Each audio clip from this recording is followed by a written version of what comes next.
Tara, luto tayo nilagang baka. Sibuyas na puti nga pala yung gamit ko rito. Tapos ayan, hiniwa ko na nga pala siya. Naglalagay nga rin pala ako ng leeks dito para mas masarap yung sabaw niya. Nagtabi nga pala ako ng ganito para mamaya. Kasi para lang pampaganda. Wala lang, ganun lang. Ayan, pagtapos nga palang hiwain yung pechay bagyo, ito na nga pala yung mais. Ayan, tapos na, tiyaran, tapos patatas. Ayan, nilagay ko na nga pala yung dahon na legal tsaka yung sibuyas. Pagkatapos, nilagay ko na nga pala tong pamintang buo tsaka tong asin na legal.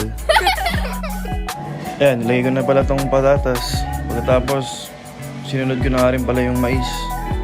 Hayaan mo lang kumulo, ng kumulo. Tapos syempre, pagluto na, ilagay mo na yung pechay bagyo. Tapos yan na, kainan na.